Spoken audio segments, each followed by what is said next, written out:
Hey, Blue Table fans, Spencer here, and I am joined by Jim. He is the U.S. representative for Prodos Games, who you might know as the good folks who make Warzone Resurrection. They also make Alien vs. Predator, but we don't have anything to show for that yet. Alien vs. Predator won't come out till late fall anyway. So getting ready to fulfill the Kickstarter now anyhow. So there you go. But anyway, so Jim's in town for the weekend, and I thought we would do a little video and just sort of tell you guys more about Warzone, what it is, kind of give you the lowdown, the skinny on it. So I guess we'll start with the basics of the history of the game.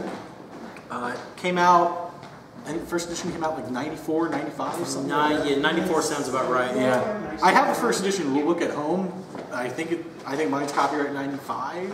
But yeah, so the first edition came out. There was the first edition's funny because I look back at the rulebook and like every army has like 4 model entries. Yeah, there was nothing available. And then in 98, I want to say 97, 98. 97, 98 is when second edition came out, and that was right about the time I got into it. And there's a ton of stuff out for that. They had a 2-player starter set. It was Bauhaus and Imperial. Right. Came with like 80 miniatures, 80 plastic miniatures, which at the time was, I think 40 of each side, right? Yeah, it's like 40 militia and 40 regulars. But you got 80 plastic models at the time, plus 3 books, dice, and templates, and it was like $70 or something. Yeah, well, I actually want to say it was about 60 at the time. It might have been. For second edition, there was 5 books, because the starter box came with the Rules of War, which was the rules, Chronicles of War, which was all fluff, right, and then Forces of War, which was all army lists. And then there was the Capital on Mars, and then Venusian one for Bauhaus. Yeah. So that was the last. And there were plans for more, and then Heartbreaker Games, I think it was. Target Games. Started off as Heartbreaker, Hobbies, became Target, and then Target went out of business. And then Target went out of business, and Paradox Entertainment bought the rights to Mutant Chronicles. I think they already owned it. Did they? Yeah, I'm pretty sure they already owned it, and it just kind of parsed back to them when Target went under. So for those of you who don't know, Warzone is part of a bigger setting called the Mutant Chronicles. Right. It takes place in the 27th 27th century. Humanity has spread out from Earth and colonized the inner planets through terraforming. You have the 5 megacorporations. You've got Bauhaus, who control Venus and are the best. I'm not biased. Oh, not biased at all. Not even a little. You have Capital, who control Mars and most of the Moon. Right, because they actually terraform the Moon. Yeah, they terraform the Moon with Bauhaus technology. Always the best! Bauhaus, let's go, while we're talking about them, let's talk about their national tropes. Right. So Bauhaus is like your Germanic... There are a lot of Central Europe. Central Europe. German, influence. Prussian, Austrian, a little bit of France in there. They're that faction. Capital is your USA, North America kind of faction. Their symbol is basically an American flag with an eagle on it. Yeah, so if you think about the early American shield flag, it's very like that. You have Imperial, who are in the outer reaches of the solar system, like the asteroid belt. Right. I believe they have colonies and bases on some of the Galilean moons, if I remember correctly. I believe so. They're very United Kingdom, so the regular forces, like you guys might have seen, the stuff Mason painted up, the trenchers and all, are very World War I era Brits. Yeah, very much so. And then they have the clans, who are very much Highlanders. Yeah. Who aren't out yet, but they will be out when the Imperial book comes out, whenever that... Later this year. Look for it in the fall. Yeah, I'm looking forward to that. That's going to be cool. Oh, it's going to be awesome. It's going to be wicked. Yeah, so then you have Mishima, which is on Mercury. They live in caves and caverns in Mercury, and they are feudal Japan. Yeah, oh yeah. You can't get any more feudal. Yeah, just feudal Japan. Just 100%. Like their soldiers are called like Ronin and Samurai, but they're really cool, and I love their redesigns in Resurrection. They look amazing. Well, what they did with Resurrection, and I was a fan before I started working with the company. What they did with Resurrection is they finally gave us the look of the models that matched enough of the art that I finally wanted a Machine Army. Yeah. Like with the first edition models, they just didn't. So bad. They just didn't do anything for me. Even the second edition, which were better than the first. There were some good. Second edition had some, but they just didn't do it. What Protos has done is they've updated the look. They've made the art match the look. Yeah. And just they've run with it. And I think the Machine are just out of this world. Fantastic. They're detail. They're really cool because I'm a history nerd, so I've always found feudal era Japan very interesting, and it's like the one era of history I can't seem to like learn anything about because there's like no English books on the subject. I've had a few people suggest some, but you know, if you're watching this and you have a good suggestion on like history of feudal Japan, you know, Sengoku era, you know, leave a comment or what have you. You know, shoot it on the Facebook or whatever, and I'll look into it because my my history book wish list on Amazon is constantly growing because I'm a nerd. Nothing wrong with that. No. But yeah, I always thought they were kind of cool, but the old miniatures were just sort of yeah, they didn't push over the edge. Yeah, and then with the Kickstarter, when they did the Kickstarter for Resurrection, they didn't really have any renders at the time. Right. When the Kickstarter ended. Otherwise, I probably would have picked them up instead of Brotherhood as my second faction. Right. But then they showed off the renders and they started showing off the models. I'm like, those are amazing! And I want them so bad, but I already have two factions, and so I'm kind of like, can't jump in on a third. Well, but that's the other cool thing about Warzone. You don't have to have giant armies. No. You can skirmish, so you can afford to pick up that third faction. Whereas if you're playing another game, those three factions you bought would all be the one army. Yeah. You know, with the amount of models you'd have to build and paint. Exactly. So that's the really cool thing with it being skirmish. You know, you're talking an army of 30 models, you know, pushing the average hard big army max. Yeah. You know, it's not bad. I think the biggest list I built was just kind of for giggles at like 1,200 points. Right. And even then, I had less than 40 miniatures. Yeah. Granted, it was, you know, a couple of bikes and, you know, battle suit or two. Sure, sure. But, so yeah, those models look awesome. And then you have Cybertronic. Right, the fresh newcomer. Yeah, so they're the newbies. They don't have any national ties. They basically manipulated the banking system and caused a market crash, and then bought a bunch of shares of other companies and became filthy rich overnight. And they specialize in, as you might guess, technology. They're very cyborgs and robots. Right. Very much to the dismay of the other corporations because AI is not allowed anymore because the Dark Symmetry, the Dark Legion, corrupted the old AI and basically killed a whole ton of people. So everyone's very skeptical about them, but they all the corporations still kind of trade with them, and you know, are kind of picking apart their technology. Right. Trying to over the years, as they go further, they, you know, research and development, things are starting to progress again. Yeah. You know, technology. Humanity, because of the Dark Legion, had regressed kind of to this 80s diesel punk feeling. Yeah. You know, like in Warzone, when you think of powered, armored, assisted suits, you're talking about somebody who's got a diesel engine strapped to their back, powering this exosuit. I mean, it's really crazy, cool stuff. You had a lot of that sort of technology going on now, and Cybertronic kind of... They shot past it. Yeah, they've got free-thinking machines, and you know, their basic troopers are all cyborgs, and they're really cool. And man, of all the factions in the game, they got redesigned. As far as the mega corporations, Cybertronic came out ahead, in my opinion. They got a consistent look, which is something they never had. Yeah, their in the past. Some of their old models were cool. Right. Like, some of them looked really neat. Oh yeah, they're great models, but, some of them. Man, some of the new stuff just... It just blows it up. The new Eradicator model just blows the old one out of the water. Oh my gosh. And I still haven't seen one in person, and it kills me. But the thing's like... If it makes you feel better, I still haven't seen one in person yet either. The thing's like 6.5 inches tall or something. It's ridiculous. Yeah, I think it's 5.5 to the top of the rockets. Yeah, like it's ludicrous. It's just awesome. But it's an insanely cool miniature, and I was really excited. And they're like, yeah, we're gonna make the Eradicator. I was like, oh, yay! Yeah. So and it doesn't look like a giant egg on 2 legs anymore. No, but I did like they still kind of kept like the shark face. Yeah, they kept a little bit of the it's still homage to it. Yeah, but you know they made it look. And that's one of the things. A lot of the miniatures and I've said this in so many of our videos, but I'm going to say it again just because they kept the homage to the original designs and updated them. They made them sleeker and more modern. Right.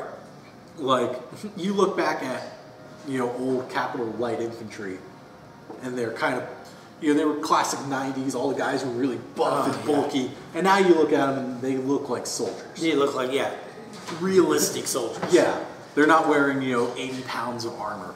Right. Well, that's the other cool thing with what Protoss is doing with our design, our 3D design, pushing that technology. We can now make the models more refined and in scale. Yeah. Without everything being brittle. Now, granted, we did have there were some issues at first, which is why we've listened to feedback and redone some models. Oh yeah.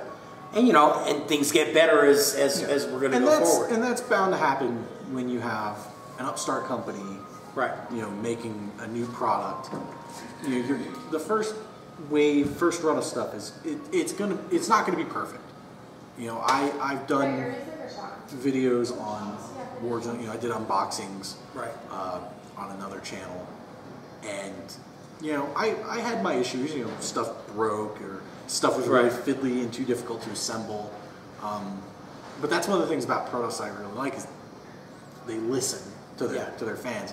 People are like, oh, hey, this model took way too long to assemble for what it is, and they went, okay, redesign it. How about this? I'm like, perfect. But the great thing is, I've come on with Protoss recently, but I've known the guys at the company since the beginning of Warzone Kickstarter, being as I wrote the missions for this, so I got really close with the guys.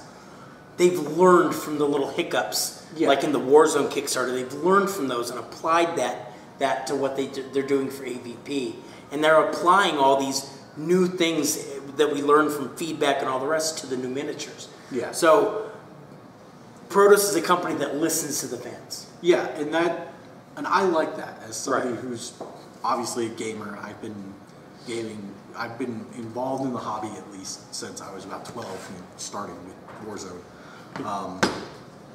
So yeah, I love that when a company listens to their fans. But anyway, there are 2 more factions in Warzone. There are. So the first, you have the Brotherhood, who are the church. Basically, yeah. They've got holy psychic powers, and they're led by the Cardinal. They're very, very much Catholics in space. Right. But instead of being really religion, they're more anti-dark symmetry. Yeah. They're not like a faith-based religion in a big deity. They're a faith-based religion in anti-dark symmetry, fighting the evil. Yeah, their whole shtick basically is salvation for mankind from the Dark Legion. Through humanity united. Yeah, through humanity united. Yeah. Like, they know they can't do it by themselves, but they're kind of trying to lead the forefront of uniting humanity and eliminating the Legion forever. Right. Which doesn't look too promising. But speaking of the Dark Legion, they're kind of the baddies. Oh yeah, they are the... Now, while every corporation will fight each other. All the corporations are kind of bad people too. Yeah, they all fight each other over territory land grabs, resources. But the big bad is the Dark Legion. Yeah. It's the only thing that can draw the humanity together. Yeah, they're the overlooming shadow of evil. Right. Whereas you have...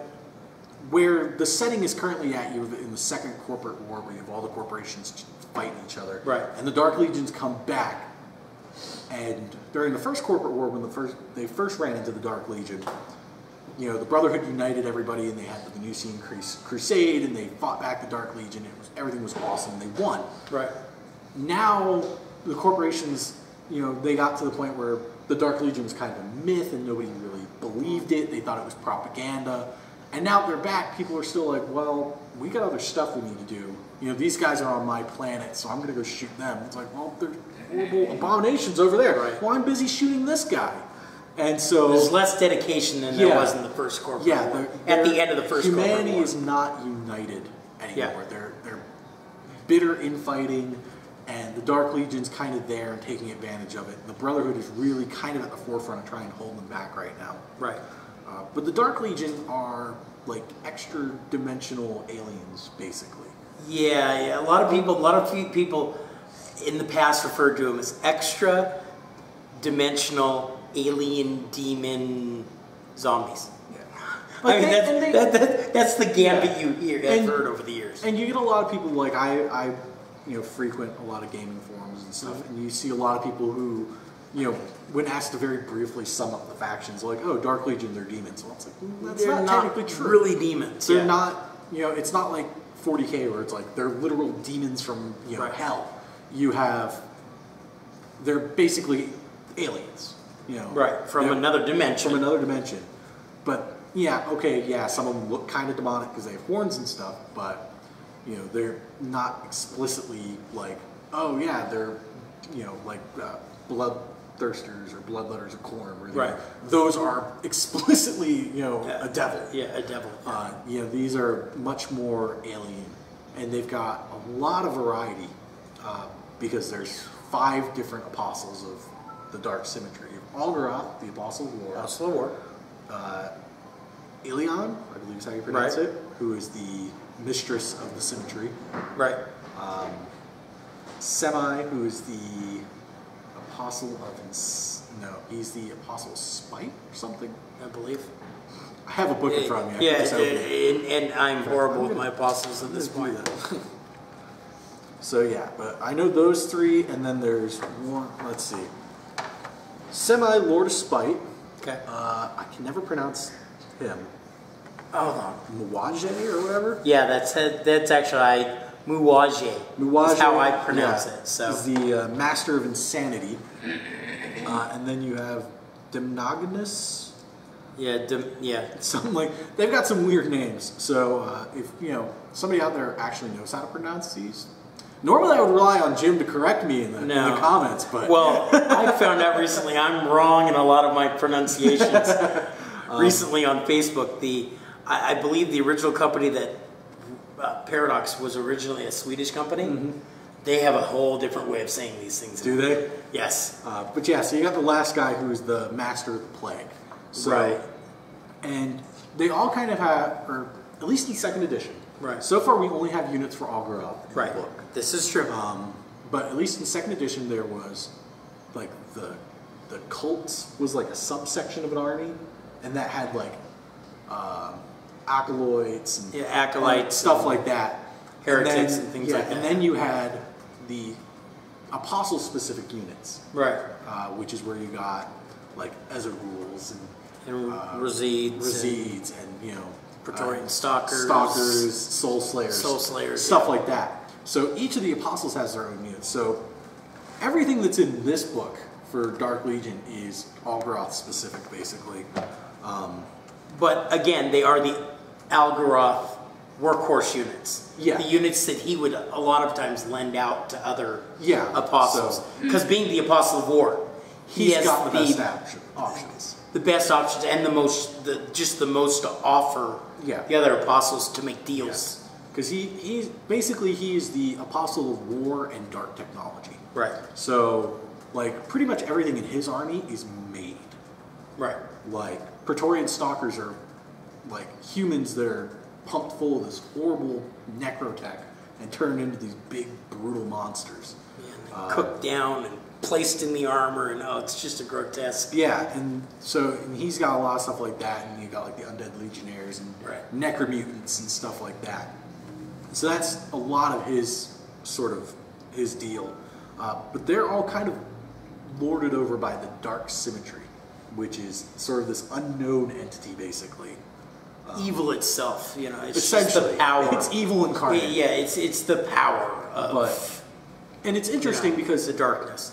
In the fluff, it's never explicitly stated that it's like a sentient thing, but it's very subtly hinted at that it might, because all of the fluff is basically from a human perspective. Right. And no humans would truly understand it.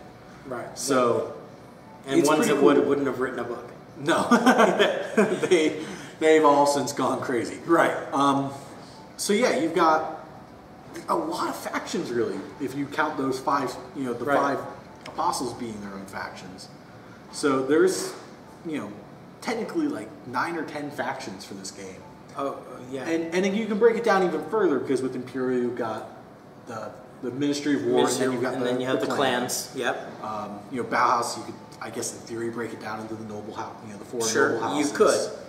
I don't necessarily know that we're going to, but you could. But you could break it down further. I mean, you know, you got capital, you've got the army, and then the Venusian navy, naval forces. So I mean, you could break all the factions down, but just bare bones base alone, we have like, I want to say 9, 10 factions. Yeah.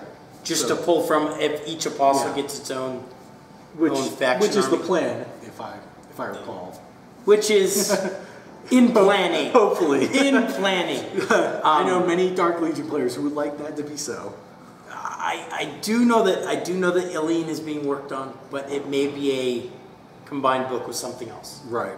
Well, I remember the original rumor was it was going to be Imperial and Ilion. But if Ilion is combined with something else, it'll be something else. Dark Legion. Yeah. So you might get a book with 2 of the apostles. Right.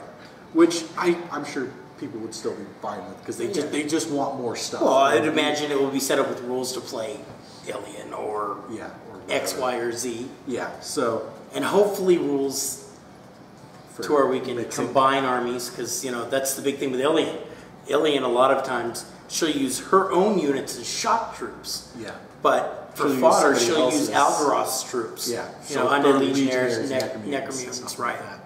So you got a lot of factions in the game, but you got it basically boils down to the 5 mega corporations: Brotherhood, Dark Legion. Right. But yeah, I've said it probably 100 times in the multiple videos I've done, every unboxing and every closer look, that I am super excited that this exists, because like I said, I got into the hobby painting Warzone miniatures back in the day. Awesome. In fact, I still have them all. They're back in Maryland at my dad's house. Nice. I should text my brother and see if he'll mail them out to me. But yeah, I'm absolutely in love with Warzone, and especially Warzone Resurrection. Yeah. It's refined the rules. It's made and I feel like in this hobby there's a stigma against saying something's more streamlined or simplified. Right. But go see if you can find a PDF of the old 2nd edition rules, and then if you have this or you have a friend who has it, read this and tell me which one's better. Because this may be more streamlined, which has always seemed a negative thing, but oh man, did it ever need it. Because 2nd edition, like each weapon had like 5 range bands. Right, multipliers. Definitely streamlined things down to an easily rememberable, playable set of rules. Like the core rules are very simple to get down. Sure. Hard to master though. Hard to master. I mean, you guys saw our Warzone bat rep, hopefully, and you know Mike called out a lot. All the errors. Mikey, be nice. No, Mike, you are more than welcome to point out my mistakes, because I'm basically the de facto go-to guy. Right. For demoing anything, whether it be this or drop zone or I'm just giving him crap because now he's going, oh, Jim just said hi to me on Blue Table Painting. Yeah.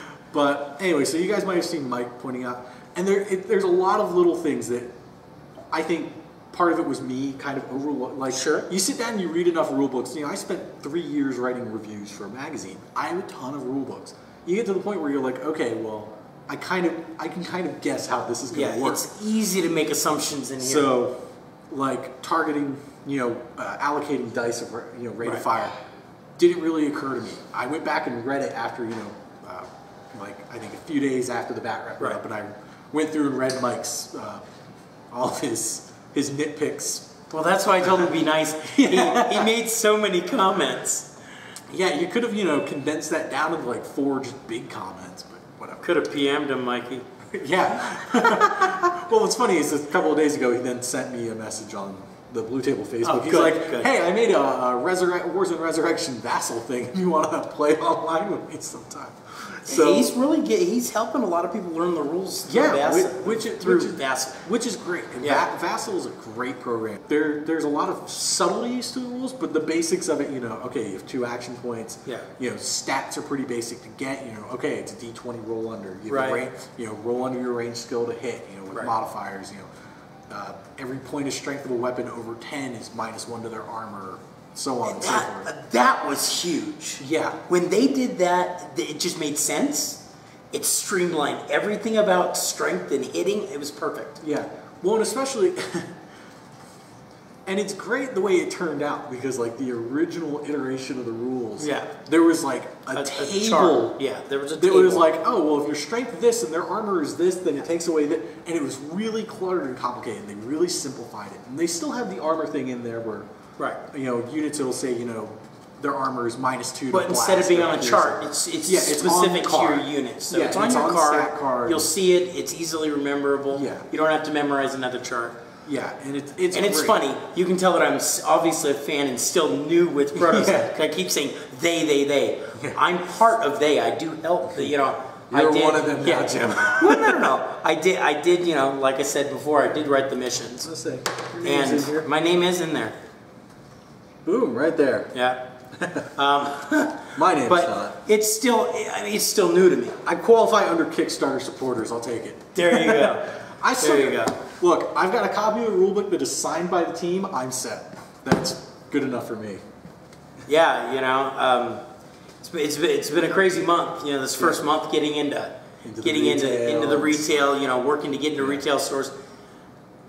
It's proving a little tougher than I thought, but we're getting there. You know, things are starting to roll, and it's a good thing. And more stuff is coming out, and we're getting more now than ever. I think we're getting more previews of models. Right. Like, this is the most we've seen of like new stuff coming out since the Kickstarter. Yeah. Oh, totally. Like we're getting ramped up. Dragon Riders came out. That just came out of nowhere. I didn't remember seeing renders of those. And they're like, hey, here's these. It's like sweet, and they look awesome. Yeah.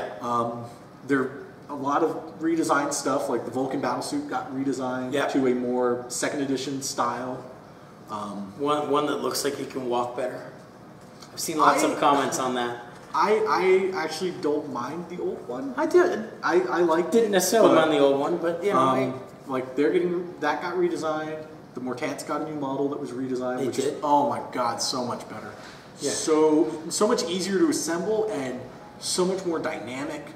Right. I can't wait till I can finish painting mine. I mean, and there's still so much in the pipe. Yeah. To come. I mean, you've got all these Imperial models that are still planning to come out. Right. They'll come out with the book. But all the squad are getting redesigned, right? And all the squad upgrade characters from the Heroes of the Solar System. Yes. Yeah, that PDF is loaded with good stuff. Yeah, and all those characters, are being rendered right now. There's the rules for creating your own heroes. Like there's it's some beta. Yeah. Let's put that disclaimer on here first. It is a beta. But it will get more work. It is a very well refined beta though. Right. But like in here, well, refined what we started off with in here. Yeah. If I can find the page. It should be right before the missions, I believe. No. There it is. So yeah, there was this section. I don't know how well you can see. I can't really see it too well on the little camera screen.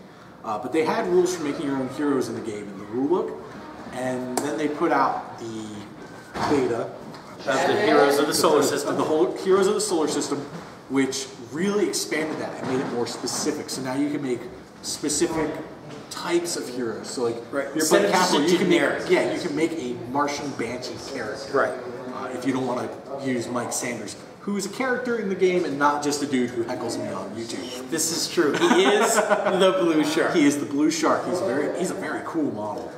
Very cool model. Ridiculous. Bit OP, but he's a good model. Yeah, like everything capital. Little Bauhaus grumbling there, I hear that. Yeah, well, okay. So I want to clarify that real quick. There is a rule for vehicles called Torrent of Fire, where you spend 2 action points, you can fire all of its primary weapons. The Orca Battlesuit can fire 3 weapons if it does that. An HMG, an autocannon, and a missile pod.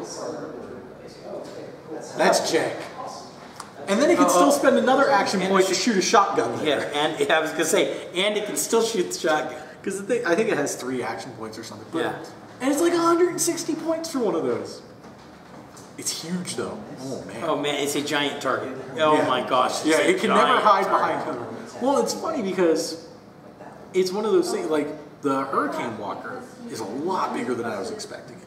Oh yeah, but it's smaller than the Orca, I think. Yeah, well the Orca's on what, 120 mil base? 100 or 120. Something like that. I think the Hurricane's on 80. 80, yeah. The Hurricane's on the 80. It's awesome, there's always new stuff coming out. Yep. And we've really hit that point. Yeah. Now's the point where there's going to be new stuff coming out constantly. Yeah. And, you know, we're seeing...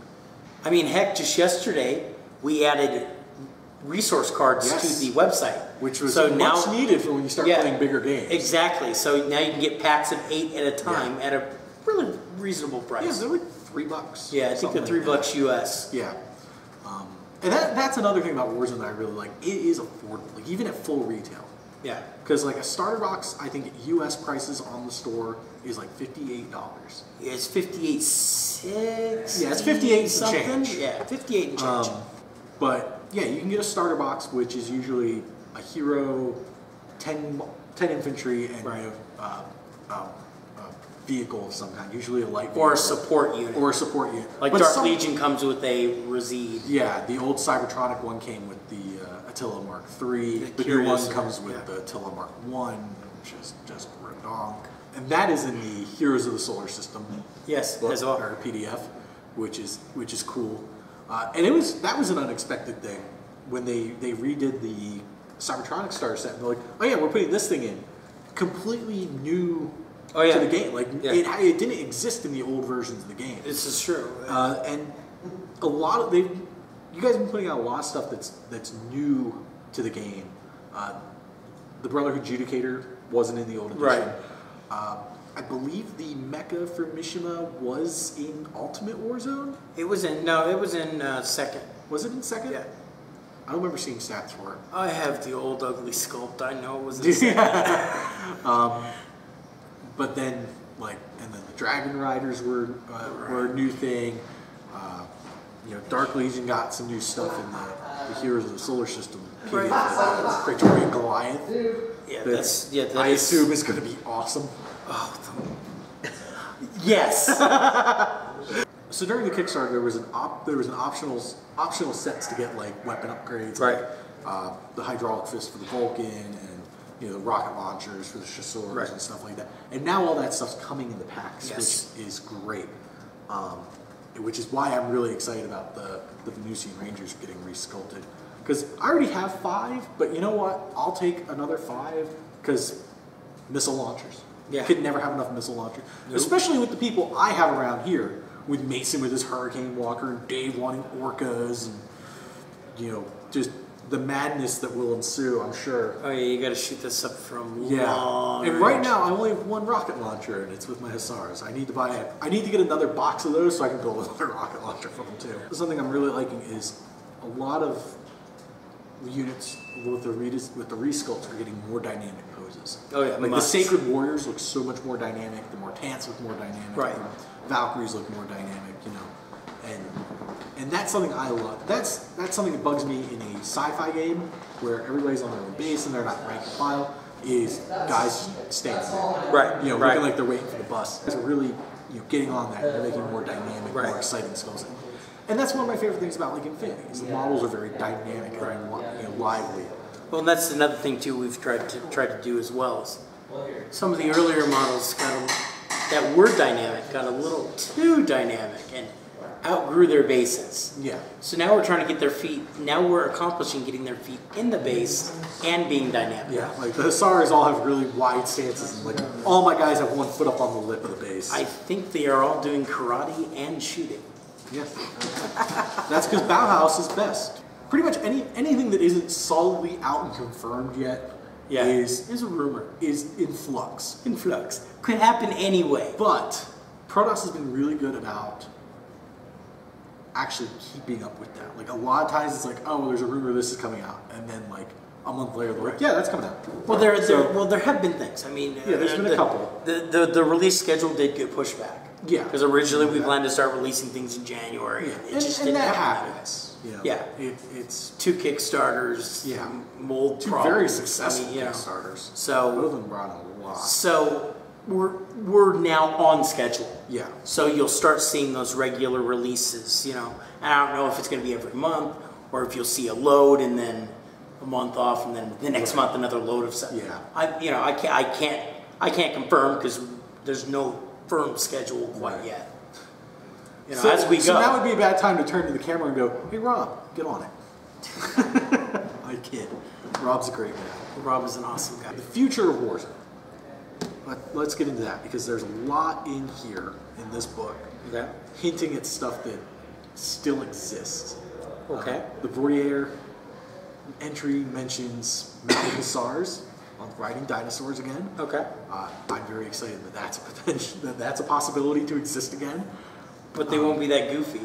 No, I hope they're just warning you. I hope the mounts have goofy as arms. you remember. Yeah. But they're one of those cool things. Right, I always liked. No, they were dudes with with machine pistols and explosive lances riding freaking raptors. Right. But I see Warzone as having a very bright future, especially not only just because of the dedicated fan base it has, and not only it raised on Kickstarter and all that good stuff, but then you have the Mutant Chronicles RPG, right, which is adding more stuff like. They're adding models which will have stats for Warzone, like Dark Legion Heretics. Right. So there's so much to do with it, and you guys are working concurrently with Chris, and kind of like he's covering one point of the timeline, you guys are covering another point of the timeline, and it's all kind of introducing stuff. The RPG is the first instance we've seen anything for art from White Star. Right. So there's a whole other faction. Yeah, but they're a faction for Dark Eden, which is a whole other setting for Warzone. So is Dark Eden going to be like a legit thing again? Eventually, when we get there, it's going to take time. It's going to take time to do this. I mean, I know. As much as we would all love to have Dark Eden back tomorrow, it's going to take time to do all this stuff. Well, I wasn't sure because in here it just talks about White Star. It never mentions like the other factions at all. So I wasn't. So clearing that up for everybody that apparently the other factions still exist. It's not just White Star. Oh yeah, no, they definitely exist. So, but so you have that still, and there's just so much. I'm stupid amounts of excited for it because it's gonna be great. There's so many things that this book has enough to get you through. It's got enough units that you can really mix and match. Sure. You have a lot of options. Most faction, Capital, Bauhaus, and Cybertronic have most of their models. Right. I think the only thing missing for Bauhaus is the artillery corps. Which is coming. Yeah, I'm excited. Capital is just missing the K9 unit right now. Which is coming. Cybertronic's just missing the Voltiger. The Voltiger. That's I think coming. that's the only thing that's doesn't have a model currently. So I mean, there's enough out there, but Warzone and Mutant Chronicles is such an expansive setting. There's so much more. Like I know, as a Bauhaus player, I'm looking forward to seeing Dragoons. I'm looking forward to seeing Blitzers because Jungle Commandos, the coolest thing ever. Are those coming back? Please tell me they're coming back. Rotary shotguns. Yes, I don't know if they're coming back specifically.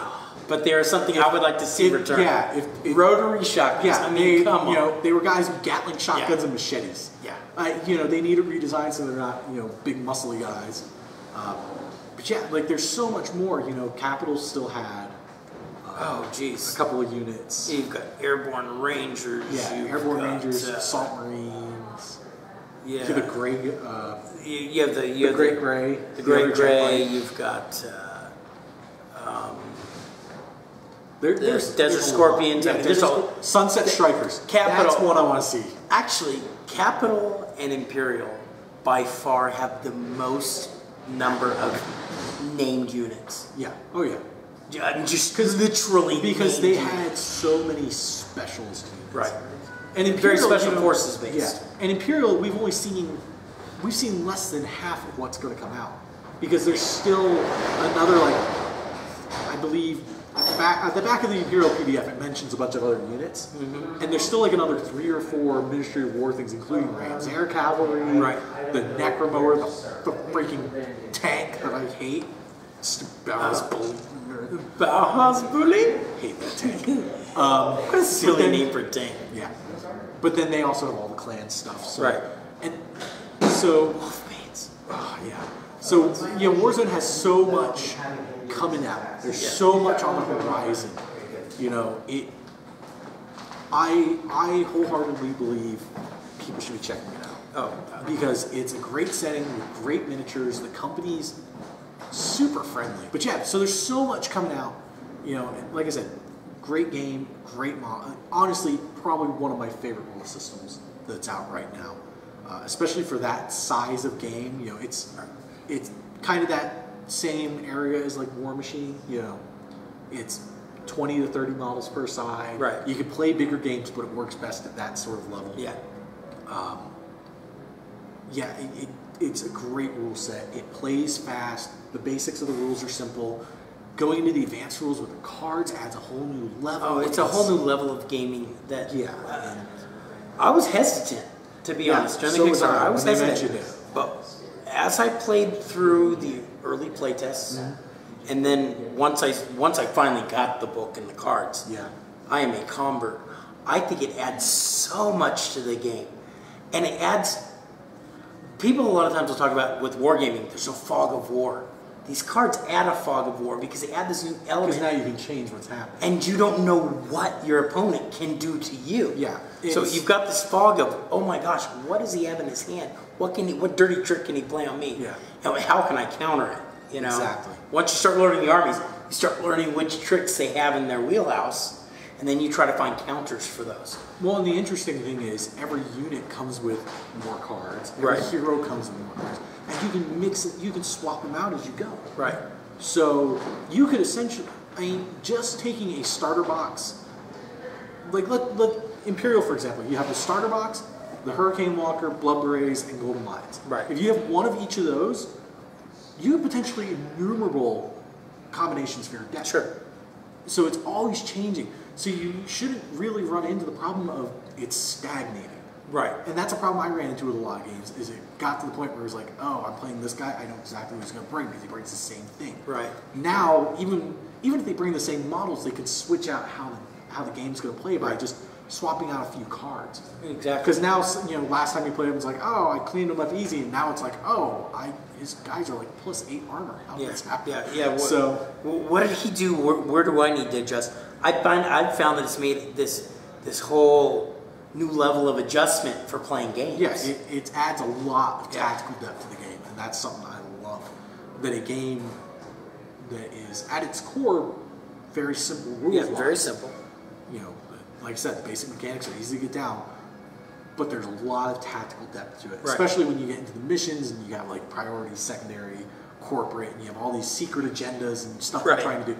It adds a lot. So and then you're fleeing cards everywhere. Yeah, and then you're throwing cards at each other. Yeah, it's just activating trap cards. It's awesome. I think they've nailed the level of tactical complexity with this game that I don't think many other games see. You know, and it's only going to get better as more stuff comes out. Yeah, because as more units come out, we're going to get more cards. We're going to have more options. You know, I can't wait to see what kind of cards the artillery corps comes with. Yeah, that's going to be awesome. Yeah. But anyway, so yeah, that is a pretty basic rundown of Warzone Resurrection. I know we've been talking for a while, but I hope you guys enjoyed.